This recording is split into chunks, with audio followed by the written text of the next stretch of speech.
Muy buenas chicos, vamos con el segundo ejercicio de sólido rígido.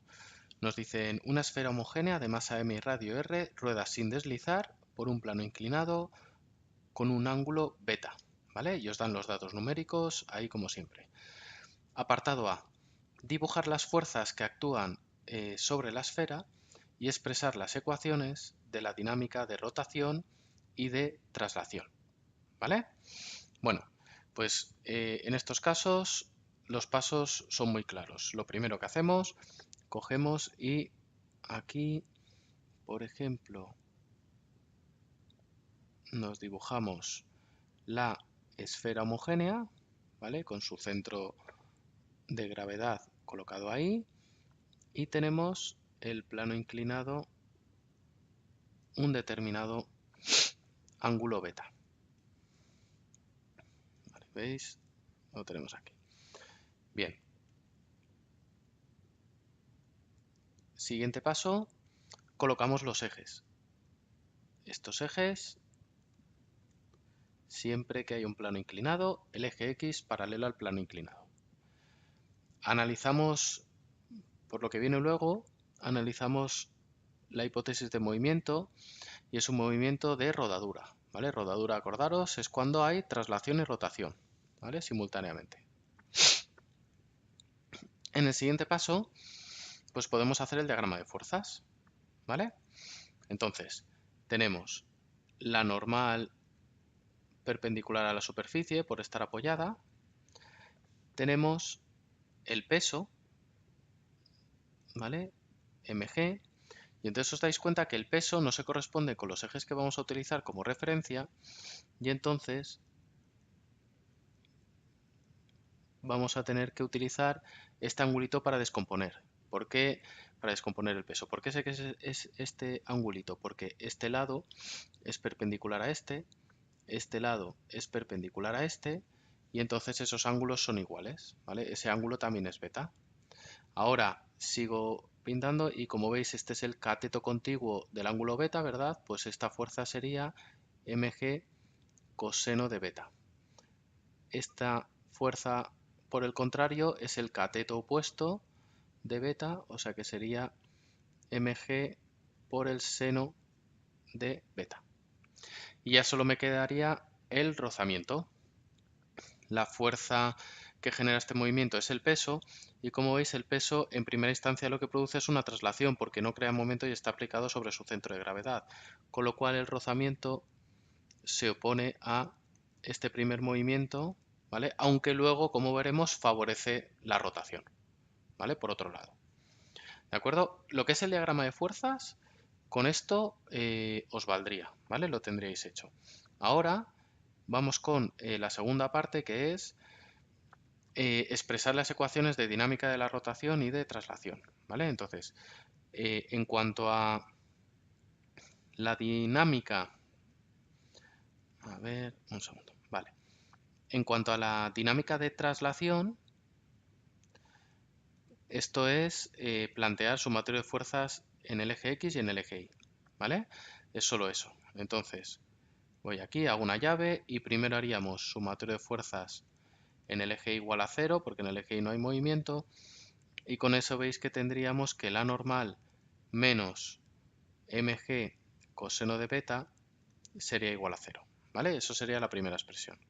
Después, sumatorio de fuerzas en el eje X igual a la masa por la aceleración del centro de masas. El centro de masas estaría tal que ahí, ¿de acuerdo? Entonces, a favor del movimiento tenemos la componente del peso que tiene el seno, ¿verdad? En el eje X. En contra tenemos el rozamiento, que es igual a la masa por la aceleración del centro de masas. Esta expresión, que luego la vamos a utilizar en el segundo apartado, ¿vale? La llamo 1. Bien, después nos vamos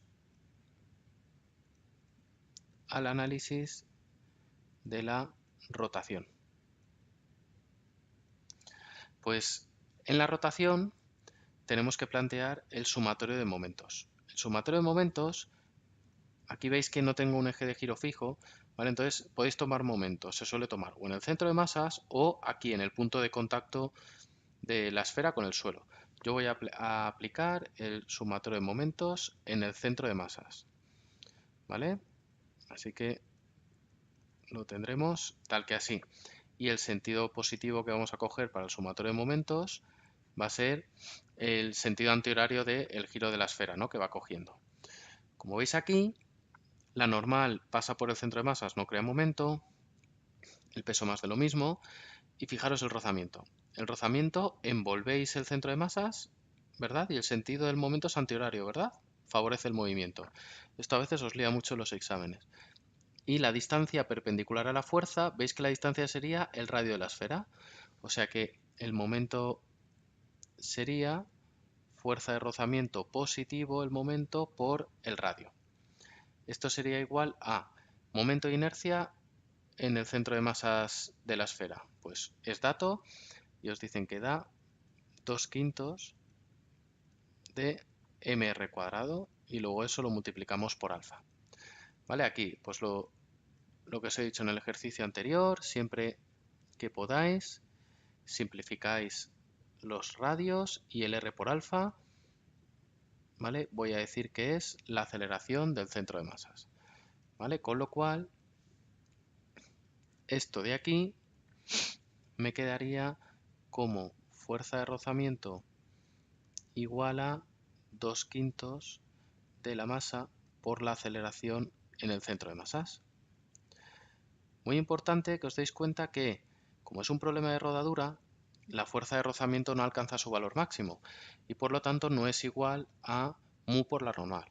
La fuerza de rozamiento es una incógnita más, al no haber deslizamiento, esta fuerza de rozamiento no la podemos calcular como su valor máximo, mu por la normal, y la tenemos que deducir a partir de los datos del ejercicio. ¿De acuerdo? Bueno, como veis, esto que acabamos de hacer, ¿vale? Que no os lo he puesto en ningún sitio, ¿vale? Todo esto es el apartado A, tanto el diagrama de fuerzas de aquí como estas ecuaciones de aquí, ¿vale? Ahora borramos y nos vamos al apartado B. En el apartado B, nos piden calcular la aceleración del centro de masas y la aceleración angular con respecto al centro de masas y la fuerza de rozamiento, las tres cosas. Entonces, como veis, os tenéis que ir a el sistema de ecuaciones que acabo de borrar, ¿vale? Lo que vamos a hacer es que de la ecuación, no, la he llamado 2, de la ecuación 2, que tengo que la fuerza de rozamiento es igual a 2/5 de m por a en el centro de masas, pues eso lo sustituimos en la ecuación 1, ¿vale? De manera que nos quedaría en la ecuación 1 mg seno de beta menos la fuerza de rozamiento esta que hemos sacado, 2/5 de la masa por la aceleración del centro de masas, igual a la masa por la aceleración en el centro de masas. Os dais cuenta que todos los términos tienen masa, así que podemos tacharlos, ¿vale? Aquí despejamos la aceleración del centro de masas y nos quedaría g seno de beta dividido entre 2/5 más 1. No tenemos más que sustituir la gravedad 9,8, el seno de 30 dividido entre 2/5 más 1 y la aceleración del centro de masas, primera respuesta, nos da 3,5 metros segundo cuadrado. ¿Vale? Primera respuesta. Con este valor veis que la segunda respuesta la tenemos bien fácil. Sabemos que la aceleración del centro de masas es aceleración angular alfa por el radio, la despejáis, alfa, y tenéis que es la aceleración del centro de masas que la acabamos de sacar, 3,5 dividido entre el radio en metros, que es 0,15 metros. Y esto nos da 23,3 radianes segundo cuadrado. ¿Vale? Después nos venimos aquí a la expresión 2 y este valor otra vez de la aceleración del centro de masas lo sustituimos en la expresión, la masa es 0,5 y la aceleración 3,5, pues la fuerza de rozamiento nos da 0,7 newton. ¿De acuerdo? Bien, vamos al tercer apartado entonces, lo borro, vamos al tercer apartado que es de energías. Y aquí hay un detallito súper importante, ¿vale? A ver, primero, si inicialmente se encontraba en reposo, nos piden calcular la velocidad del centro de masas y la velocidad angular de rotación cuando ha rodado por el plano una longitud L.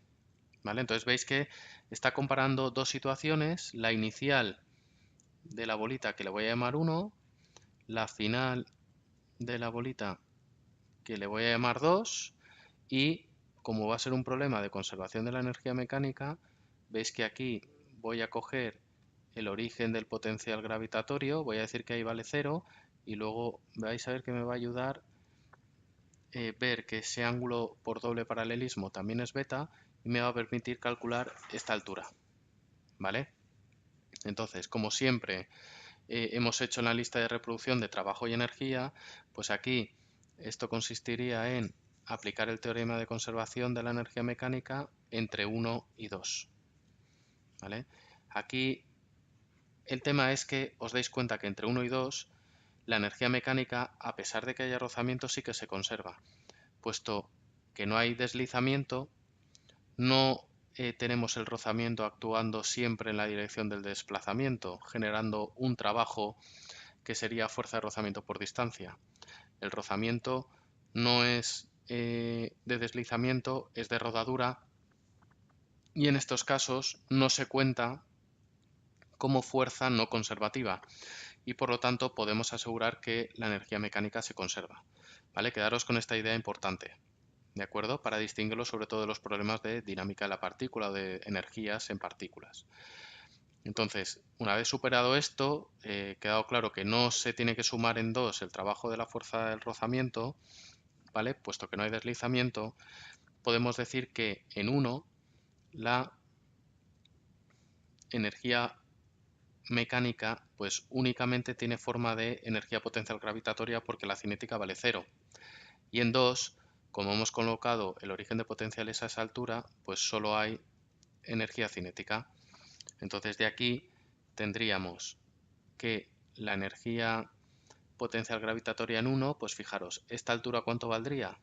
L seno de beta, pues mg L seno de beta. Sería igual a la energía cinética, como estamos en sólido rígido, además de la que hacíamos siempre en la partícula de 1/2 de la masa por la velocidad al cuadrado, en este caso es la velocidad del centro de masas, pues esta energía le llamamos ahora de traslación y le tenemos que añadir la energía cinética de rotación, que es igual a 1/2 del momento de inercia con respecto al centro de masas por la velocidad angular al cuadrado, ¿vale? De aquí, como veis, nos aparecen las dos incógnitas que me piden, pues elegís el camino que queráis, pero hacéis el cambio de variable, digamos, ¿no? Para que solo me aparezca una incógnita en la expresión, primero calcular una y luego la otra. Entonces lo que hago es sustituir esta velocidad angular al cuadrado por velocidad lineal partido el radio, ¿vale? Todo al cuadrado quedará también. Seguimos por aquí abajo, ¿vale? Tendríamos mg L seno de beta sería igual a 1/2 de la masa por la velocidad del centro de masas al cuadrado más 1/2. Ahora meteríamos el momento de inercia de la esfera, que sería 2/5 de m r cuadrado, ¿vale? Y ahora meteríamos la velocidad del centro de masas al cuadrado dividido el radio al cuadrado, ¿vale? Que era lo que antes teníamos como velocidad angular. De aquí os dais cuenta que podemos simplificar un montón de cosas. Todos los miembros tienen masa, lo quitamos. Podemos simplificar este 2 con este 2, este r cuadrado con este r cuadrado, ¿vale? Yo creo que con eso lo tendríamos todo, si no se me ha escapado nada, ¿vale? Y ahora despejaríamos la velocidad del centro de masas, lo hago aquí a la izquierda, sería al cuadrado, o sea que voy a tener que meter una raíz y sería g por L por el seno de beta dividido entre la suma de 1/2, eso es, y 1/5. Que no se nos olvide hacer la raíz. Con esto lo tenemos despejado y solo tenemos que sustituir. Sería la gravedad 9,8, la longitud 2,5, el ángulo beta son 30 grados, dividido entre esto de aquí, y eso nos da 4,18 metros segundo. Primera respuesta, y con esto muy sencillo, coloquemos la expresión que hemos utilizado arriba a la derecha. La velocidad angular será la velocidad en el centro de masas, 4,18, dividido el radio en metros, que es 0,15, y la velocidad angular de rotación de la esfera es 27,89 radianes segundo, ¿vale? Cuando ha bajado esa distancia L, ¿de acuerdo? Bueno, como veis, un problema completito, súper interesante para empollar, ¿vale? Bueno, espero que os haya servido. Un saludo, chicos. Adiós.